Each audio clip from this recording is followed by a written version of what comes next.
Saviez-vous que Moïse, l'un des plus grands dirigeants de la Bible, avait une femme dont vous n'avez probablement jamais entendu parler?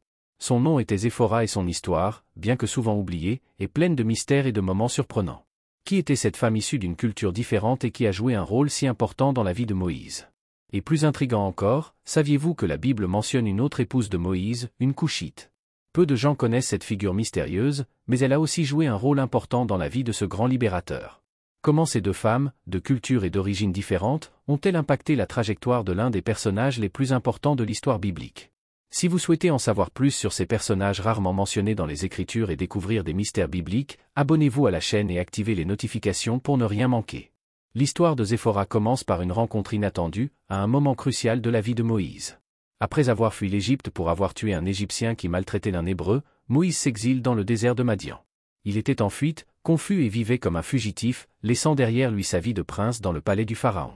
C'est dans ce désert aride et solitaire que Moïse trouva Séphora, la femme qui allait devenir son épouse et sa compagne. Moïse arriva à un puits de Madian, un lieu commun où les bergères emmenaient leurs troupeaux boire de l'eau. Ce jour-là, il fut témoin de quelque chose qui attira son attention. Un groupe de bergers intimidait et mutilait un groupe de femmes qui tentaient d'abreuver leurs troupeaux. Sans aucun doute, Moïse s'est levé pour les défendre, s'est mutilé face aux bergers et a veillé à ce que les femmes puissent abreuver leurs animaux. Ces femmes étaient les filles de Jéthro, le prêtre de Madian, et l'une d'elles était Séphora. L'action courageuse de Moïse n'est pas passée inaperçue et lorsque les filles sont rentrées chez elles plus tôt que d'habitude, elles ont raconté à leur père ce qui s'était passé. Jéthro, impressionné par le rapport, leur ordonna de ramener chez lui l'homme qui les avait aidés. Moïse fut invité à rester avec eux et le prêtre de Madian l'accueillit dans la maison. C'est dans cet environnement que Moïse fit la connaissance de Séphora, qui deviendra par la suite sa femme. Le mariage de Moïse avec Séphora était une union inattendue entre deux cultures différentes. Moïse, élevé comme prince en Égypte et appartenant au peuple hébreu, était désormais uni à une femme d'origine madianite, fille d'un prêtre étranger. Cette combinaison inhabituelle reflète la manière dont Dieu agit souvent de manière inattendue, réunissant des personnes d'horizons différents pour réaliser ses plus grands projets. Moïse, encore un homme à la recherche de son identité et de sa vocation, a trouvé en Séphora non seulement une épouse, mais aussi une compagne pour l'accompagner dans une phase critique de sa vie. Le désert de Madian fut un lieu de transformation pour Moïse, où il passa de fugitif à berger, et où Dieu le prépara à sa future mission de libération du peuple d'Israël. Séphora, à ses côtés, a joué un rôle fondamental en lui offrant soutien, compagnie et une nouvelle famille. Mais qui était Séphora, outre son origine madianite? Et comment votre héritage culturel et religieux a-t-il façonné votre vie avec Moïse? Découvrons en davantage sur son histoire. Séphora était la fille de Jéthro, un prêtre de Madian, et son héritage culturel et religieux ajoute une couche intéressante à l'histoire de Moïse. Pour mieux comprendre qui était Séphora, il est important de parler un peu des Madianites et de ce que cela signifiait pour elle et sa relation avec Moïse.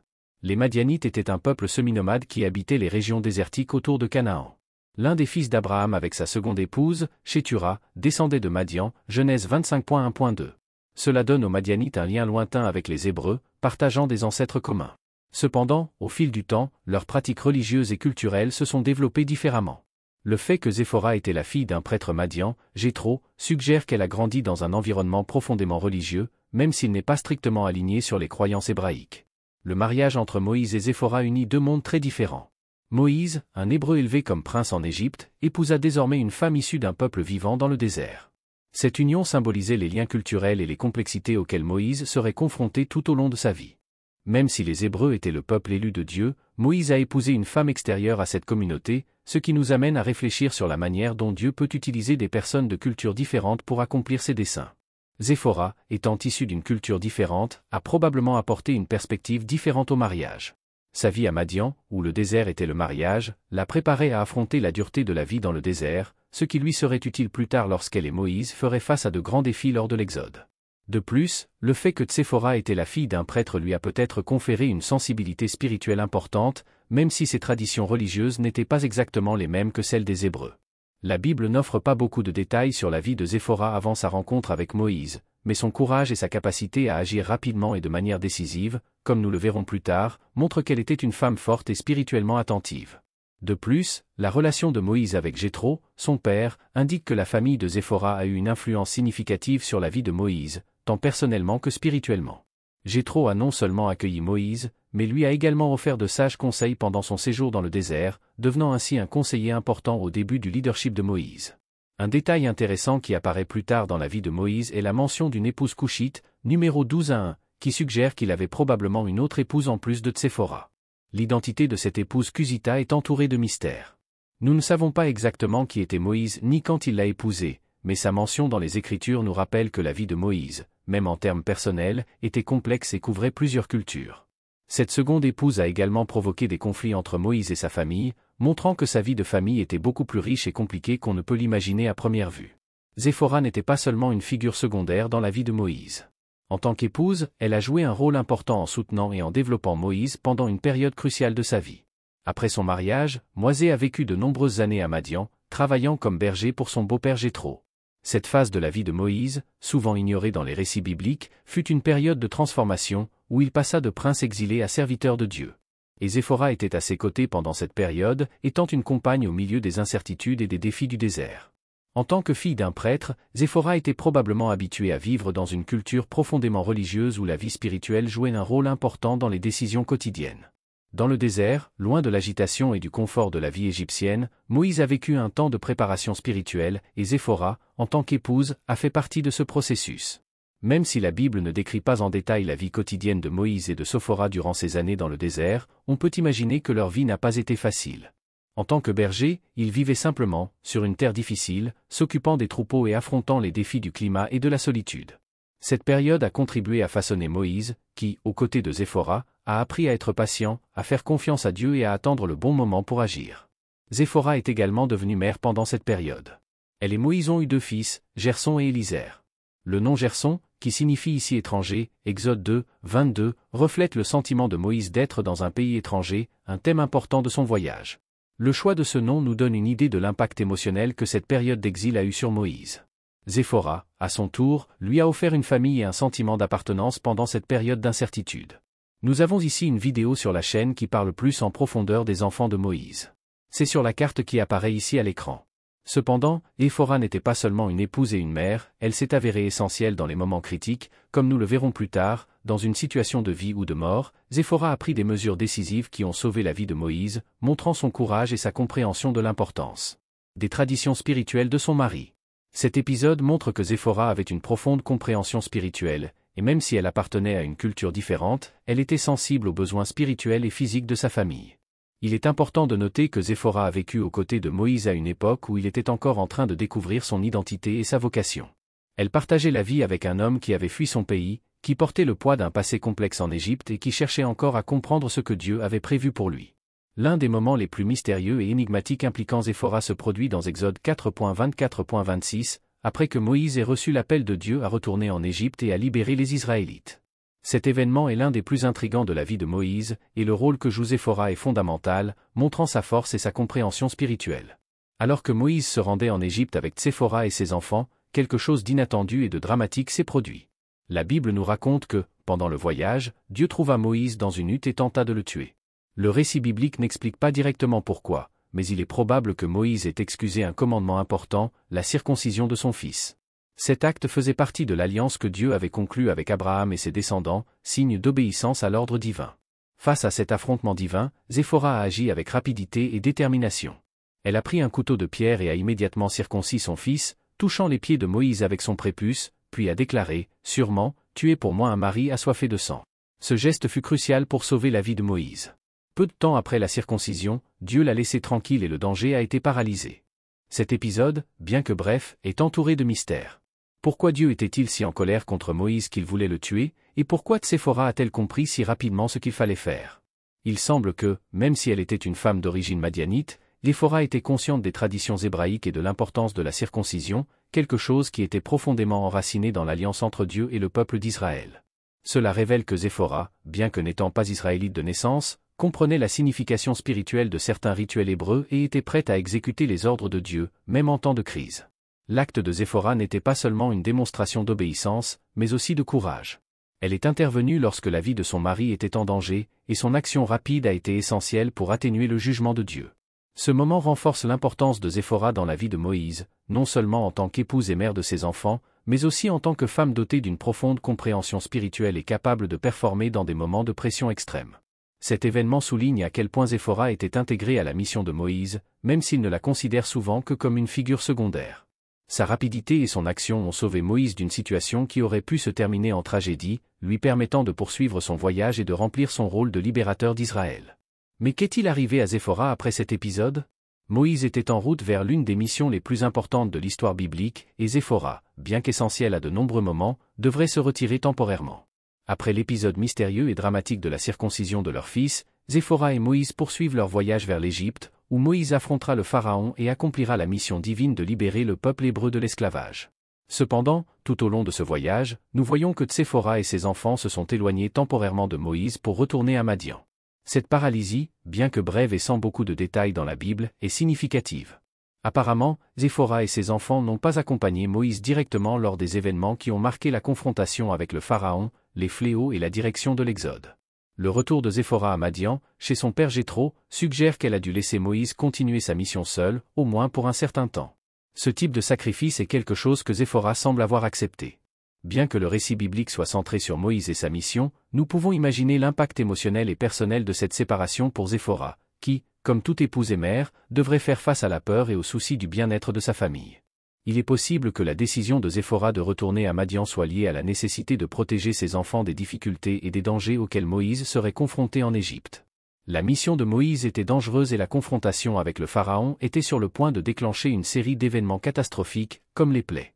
Protéger la famille de Moses dans un environnement plus sûr, avec Jéthro, aurait pu être le meilleur choix à cette époque.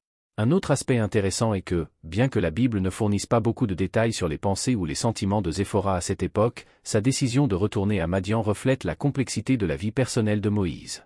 Souvent, lorsque nous étudions la vie de grands dirigeants bibliques, nous nous concentrons sur leurs actions publiques et oublions que ces hommes avaient aussi des familles et des relations qui devaient être gérées.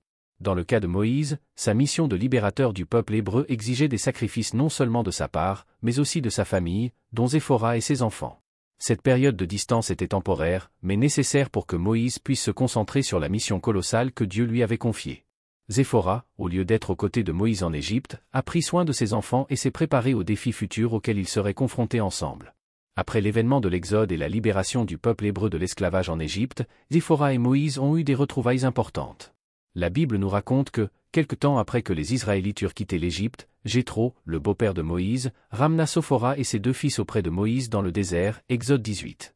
Ces retrouvailles marquent une nouvelle phase dans la vie de Moïse. De Moïse et de sa famille, jusqu'alors séparés par les circonstances difficiles de sa mission. Imaginez ce que ces retrouvailles signifiaient pour Moïse et Séphora. Moïse, qui avait traversé tant de défis, depuis l'affrontement avec le Pharaon jusqu'à la conduite d'une foule d'anciens esclaves dans le désert, a finalement retrouvé sa femme et ses enfants avec Séphora, qui a probablement tout suivi de loin. Les retrouvailles avec son mari après sa grande victoire ont dû être émouvantes et pleines de soulagement. Elle pouvait maintenant voir de près comment l'appel de Dieu sur la vie de Moïse s'accomplissait. Les retrouvailles entre Séphora et Moïse ne sont pas détaillées en profondeur dans les Écritures, mais le rôle de Jéthro à ce moment est significatif.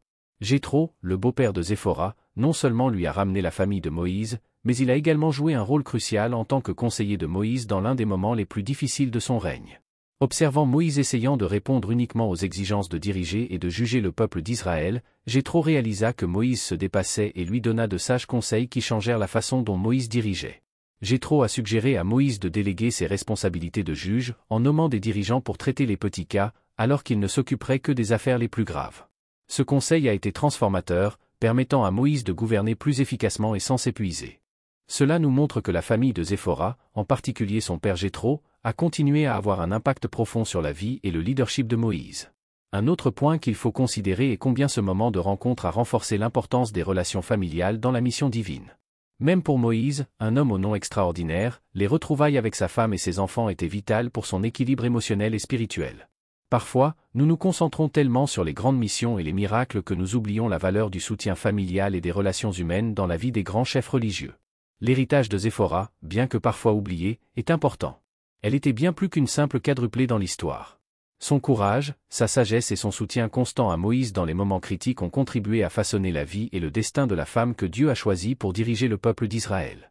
Séphora remplissait non seulement son rôle d'épouse et de mère, mais était également une femme de foi, de force et de compréhension spirituelle. Cependant, l'histoire de Séphora n'est pas la seule intrigante concernant les femmes de la vie de Moïse. Dans Nombre 12, nous trouvons mention d'une épouse couchite. Ce verset nous dit que Myriam et Aaron ont critiqué Moïse pour avoir épousé une femme couchite, une figure entourée de mystère. Qui était cette épouse de Cusita? Cushai, dans la Bible, fait référence à une région située au sud de l'Égypte, généralement identifiée à l'actuelle Éthiopie ou au Soudan. Les Kushites étaient connus pour leur peau foncée et, aux yeux des Israélites, représentaient un peuple étranger. La mention d'une épouse Kushite suggère donc que Moïse épousa une femme issue d'une culture très différente de celle des Hébreux. La Bible n'offre pas beaucoup de détails sur cette éventuelle seconde épouse de Moïse, ce qui génère plusieurs spéculations. Certains biblistes suggèrent que l'épouse Kushite pourrait être Zéphora elle-même, puisque Madian et Cucsai, généralement associés à la région de Nubie, au sud de l'Égypte, pourraient, dans certains contextes, être des régions proches ou se chevauchant. Cependant, la plupart des érudits pensent que cette épouse Kushite était une femme différente, une seconde épouse que Moïse a eue à un moment donné de sa vie. Si cette femme Kushite était en fait la seconde épouse de Moïse, qu'est-ce qui pousserait Moïse à l'épouser? La Bible ne nous donne pas de détails sur les circonstances de ce mariage, mais nous savons que Moïse a vécu de nombreuses années dans le désert, interagissant avec différentes personnes. Il est possible qu'il ait épousé cette femme à cette époque, en guise d'alliance. Le mécontentement de Myriam et Aaron à l'égard de ce mariage peut être lié à la tension générée par l'union avec une femme Cusita. Ils ont peut-être vu le mariage comme une menace pour les traditions et l'identité du peuple hébreu, voire comme un combat personnel. Cependant, le texte biblique montre clairement que Dieu s'est rangé du côté de Moïse dans cette affaire, punissant sévèrement Myriam pour son opposition. Nombres 12 et 9. Cet épisode souligne que Dieu ne considérait pas l'union de Moïse avec un Cushite comme quelque chose de problématique. Ce que nous savons, c'est qu'après cette critique, Dieu a défendu Moïse, punissant sévèrement Myriam pour son opposition. Bien que la Bible se concentre principalement sur la mission divine de Moïse de libérer le peuple d'Israël, sa vie de famille nous révèle que même les plus grands serviteurs de Dieu sont confrontés à des défis personnels, à des relations complexes et à des décisions qui impliquent la foi, la culture et le courage. Connaissez-vous déjà l'histoire de Séphora et de la femme Cusita? Dites-le moi ici dans les commentaires. Et si vous avez aimé en savoir plus sur ces personnages mystérieux et importants de la vie de Moïse, n'oubliez pas de vous abonner à la chaîne et d'activer les notifications pour ne pas manquer les prochaines vidéos. À la prochaine et que Dieu vous bénisse.